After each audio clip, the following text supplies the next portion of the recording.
Hello, my name is Elena Phillip. I'm the Human Protections Analyst for the Institutional Review Board at San Jose State University. This presentation provides a brief introduction to the SJSU IRB that explains who we are and what we do. As well, I will be covering the basic ethical principles that form the foundation of IRB reviews and that you should keep in mind when designing your research. Let's start with an introduction to the team. The IRB is an academic Senate committee that's supported by the Office of Research. The task of the IRB is to review research proposals submitted by SJSU students, faculty, and staff that involve the use of human subjects in research. IRB members make sure that the proposed research is in compliance with university policies and federal and state regulations that have been established to ensure the safety of research participants and the ethical and responsible conduct of researchers. There are three parts to this team. As the Human Protections Analyst, I'm the initial point of contact for researchers. I screen all incoming submissions, conduct reviews for most minimal risk research that qualifies for an exempt review, assign proposals to specific reviewers if needed, communicate outcomes to investigators, and I'm also available to answer any questions from investigators. In short, I act as the point of connection between the various team members, and I also can provide regulatory and policy expertise. The IRB members themselves are mostly faculty volunteers. There are typically 2 reviewers from each of the colleges, which enables the committee to provide an ethics review from the perspective of different disciplines. And we also have a community member and a prisoner advocate. Members conduct expedited reviews, which the analyst assigns to them, and they can also select a submission to be reviewed by the full committee when they determine that the research is greater than minimal risk, or when there are complex or ethical issues that necessitate a full review. The overall intent of the committee composition is to have a diverse and knowledgeable committee that can review research from different disciplines. The IRB chair, whom members select annually, provides the IRB with leadership by steering full committee meetings and deliberations and guiding new IRB members. The chair also handles appeals, assists with department-specific problems, acts as a resource for the campus community and new IRB members, and also deals with committee appointment issues. The chair is typically consulted when there are ongoing problems with a submission. We also have institutional level leaders who are involved in some way with the IRB process. These people include the Director of Research Compliance and the Associate Vice President of Research, both of whom reside in the Office of Research. The Director of Research Compliance coordinates the operations of all our compliance programs, which includes not only the IRB, but the Animal Care and Use Committee and the Biosafety Committee. The Compliance Director troubleshoots administrative issues with IRB management, provides outreach and information about compliance to the campus community, and offers guidance when multiple compliance areas intersect for a specific study. The Associate Vice President of Research is our institutional official, who is the designated signee on IRB-related agreements. The AVP has the authority to audit any research and also has the authority to overturn an IRB approval on behalf of the institution. Altogether, the team provides a system of checks and balances that ensures the thoroughness and fairness of reviews and the efficiency of IRB operations. In addition to this immediate team, there are also ancillary participants whose roles may come into play during the IRB process. For example, the SJSU Research Foundation provides various services related to research. Of note, some of the contracts and agreements that are established during the course of human subjects research, such as data use agreements, would be handled by the Research Foundation. Last but not least, it's important not to lose sight of the fact that you are also part of the IRB review process. In drafting your application materials, you have the opportunity to focus on developing a plan that takes your participants, their welfare, safety, and confidentiality into consideration. I've outlined the various roles that team members on the review side of things play, but I also want to outline the responsibilities of the research team as it relates to the IRB process. These responsibilities include guiding students to develop research methods that can be conducted safely and ethically if you're a faculty supervisor, submitting all application materials outlined on our website, ensuring that your writing is clear, consistent, and comprehensible, ensuring you have proofread documents, especially documents to be distributed to participants. In terms of the application itself, the purpose of the study should be clearly identified, and there should be a rationale for conducting the study that builds on previous research. The application should demonstrate that the research team has made every effort to optimize meaningful informed consent and voluntary participation. The consent process and language must be simple, straightforward, appropriate for the level of literacy, education, developmental, and cognitive capacity of the participants, and the consent process must be culturally appropriate. If you're a faculty supervisor, you are responsible for ensuring that the student submission meets all of these expectations. Ideally, you, the researcher, are a partner in the IRB process and understand that protecting participants is a shared responsibility. The review of research proposals is dependent on IRB team members' knowledge of institutional policies and federal and state regulations for the protection of human subjects. As well, all stakeholders, including researchers, should be mindful of the ethical framework that informs these various policies and regulations. At the top of the policy hierarchy is the Belmont Report. This document precedes the current federal regulations and was structured to provide the ethical foundation on which subsequent policies are based. The three key ethical concepts that have been established by the Belmont Report and that are at the core of all IRB reviews are respect for persons, beneficence, and justice. Given the importance of these principles, we're going to spend some time now looking at what these concepts mean and how they're applied in practice. Let's start with respect for persons. This is the acknowledgement that each individual has the autonomy to be able to make their own decisions, or the right to additional protections if their capacity to make decisions is diminished. Each person has the right to voluntarily enter into research with adequate information. What this comes down to in practice is informed consent. Consent is a process for getting permission from a potential participant. Informed consent means that a research participant enters into the research with full knowledge of the risks and benefits that participation entails. I want to emphasize the idea of informed consent as a process. Researchers tend to focus on the consent form, the document that's typically distributed to participants, and they often overlook the importance of the procedures and overall approach in communicating with participants. The fact that someone is given a form to read doesn't by itself ensure comprehension or voluntary agreement.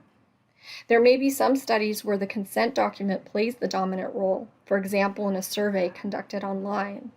But for other studies, the process of getting a consent is just as crucial as the content of the consent document. When it comes to consent, the IRB evaluates both the process and the document to be used. Some of the questions we consider when evaluating the consent process include: is the researcher in a dual role as a service provider or someone who has a supervisory authority over prospective participants? Does the researcher have a conflict of interest that would prevent them from fully protecting the rights and welfare of the participants? Is the timing and context under which consent is obtained appropriate? There is no one right IRB approvable answer to these questions. In a later slide, I'll talk about some strategies for mitigating the potential for undue influence when the researcher is in a dual role as a faculty member who wishes to recruit their own students.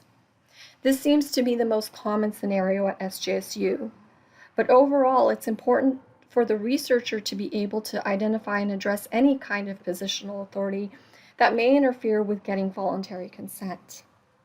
As well, it's important to allow participants enough time to review the consent document and to provide them with the opportunity to ask questions. Some of the questions we consider when evaluating the consent document include, is it tailored to the audience? Is it clear and well written? Is it easy to read? And is it consistent with statements made in the application? To help researchers consider these issues and craft their consent document, we provide an informed consent handbook on our website that contains detailed information and various templates that can be used for different kinds of research.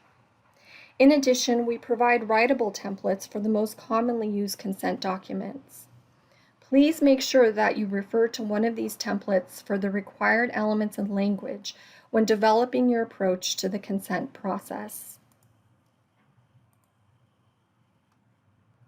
The second ethical principle that I'm going to discuss is beneficence.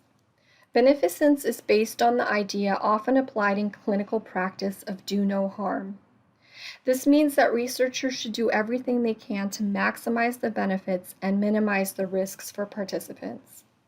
It's important to remember that risks don't just include physical risk, but also risks of harm related to psychological well-being.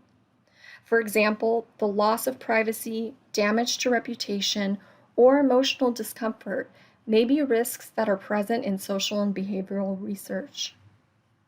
In practice, the concept of beneficence is also applicable to research design and the type of data instruments to be used.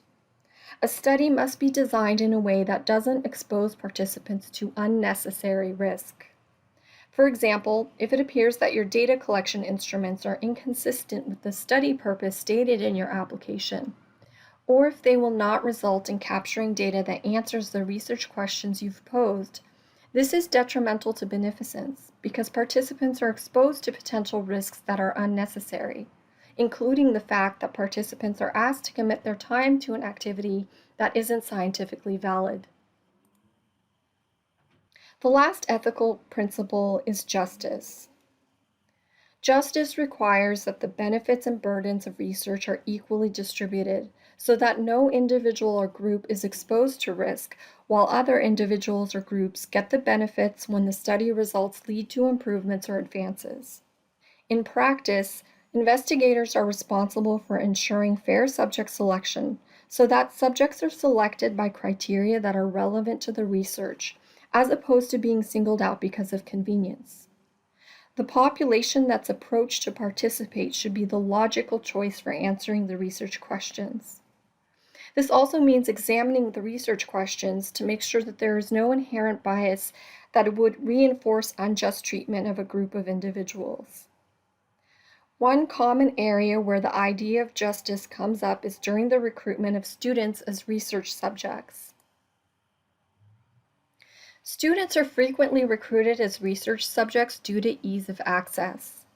You're likely conducting your research in a school setting, whether on a college campus or in a primary school setting, so it might make sense to approach a population that's readily available to receive your recruitment message. Recruiting students as research subjects is problematic if the intent of the research is to draw conclusions that apply broadly beyond the student population. However diverse a campus may be, students are not a representative sample of the general population. This is also important to remember as a consumer of information generated by research. When reading about a research study, especially one that makes conclusions about behavior, looking at how many subjects were included and whether or not there was a diverse sample can tell you a lot about the validity of the results. Quite a number of studies on behavior are conducted by using subject pools that are only comprised of students and that are automatically part of the prescribed educational experience in fields like psychology. It's important to understand the limitations of conclusions formed where a study relied exclusively on student participants. In general, researchers should focus on students as participants in research if the topic of inquiry relates to student issues, academics, or curriculum. In addition to this general rule of thumb, researchers who are in a dual role as an instructor must also present a tangible strategy for mitigating the potential for undue influence due to the power imbalance that's present between a faculty member and student in the context of a specific classroom. Students may feel like they're unable to decline participation in a study if the person asking them is someone who is responsible for providing them with guidance, advising, and issuing a grade in a course. Because there may be subtle pressures on students from both the instructor and the institution to participate in research, a tangible strategy is not merely making a statement that participation is voluntary and won't influence a student's grade in the class. The researcher must make an effort to reduce undue influence in a meaningful way. This may mean making participation anonymous if it's possible to collect data in a way where the instructor doesn't know who chose to participate in the research. Or it may mean having someone else get consent and collect the data and then providing the materials to the researcher after grades have been posted. In some cases, the only appropriate strategy for mitigating undue influence may be to recruit students in another class that's not being taught by the researcher, or to wait until after grades have been posted before reaching out to students about participation in research. These strategies, as well as additional information about using students as research subjects, are summarized in an informational document posted on our website.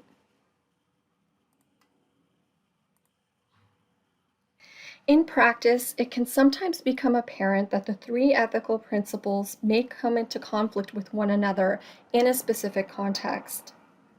Let's use the example of an investigator who wants to provide a consent document that doesn't completely disclose the purpose of the study. The rationale for not revealing the true purpose of the study might be that participants may not give honest responses, or they may modify their behavior in a way that invalidates the results of the study. This is a common dilemma in studies on behavior. So which of the ethical principles do you think are in conflict in this example, where participants aren't fully informed about the purpose of the study?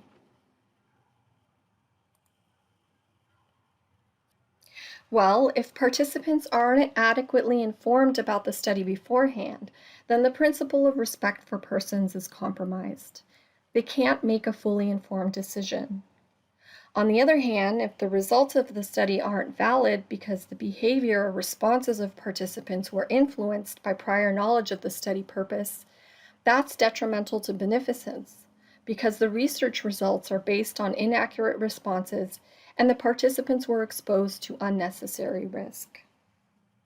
The compromise in this example may be to provide a more general consent form at the beginning that describes what participants will be doing and whether there are any risks associated with the activity, and then to follow up with a debriefing after participation that informs participants of the actual purpose of the study. This example demonstrates two things. One is that it may be challenging to fulfill all of the ethical principles at the same time for a specific study. And second, it's the goal of the investigator as well as the IRB to try to achieve a balance between the key ethical principles, which is why they're often depicted on a scale. In the example provided here about incomplete disclosure, there's a fairly ready-made and standard approach available to researchers. The practice of debriefing participants about the true nature of the study after they've completed the activity balances the need to obtain valid study results with the need to obtain fully informed consent. But there are also numerous circumstances where there is no easy formula or easy solution to remedy the fact that the ethical principles that we're obligated to apply are in conflict. I hope that this point will make researchers better appreciate the challenges that IRB members face when reviewing a study. And I also hope that you embrace these challenges as an important part of the research process. Speaking of challenges, the concepts of the Belmont Report are part of a larger framework that includes various federal regulations, state laws, and local institutional policies. To give some examples, at the federal level, we have regulations focused on the protection of human subjects in research, as well as regulations governing how drugs and devices are incorporated into research. There are also sector-specific regulations that may affect research. Two common examples are FERPA and HIPAA, which cover student and patient privacy respectively. At the state level, we have, among other things, mandatory reporting laws that may compel researchers to report instances of abuse to the appropriate authority.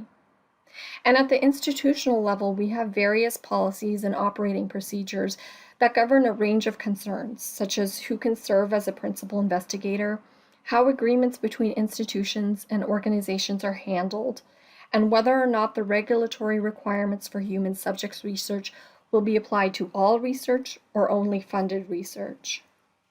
Regarding this last item, I should mention that SJSU does apply the regulatory requirements to all research, regardless of whether or not the research is funded. Part of the reason that there are a variety of team members involved in the IRB process is that there are so many policies and regulations that need to be pieced together when evaluating a specific study. This is also why IRB applications tend to be long, and why there are multiple documents that need to be submitted. In order to conduct an effective review, we have to have a complete picture of the research purpose and procedures. Many of the regulatory expectations are filtered down into the questions presented in an IRB application. So by providing clear and complete answers and descriptions when prompted, you're helping to ensure that SJSU can be compliant with all of the various pieces in the policy puzzle.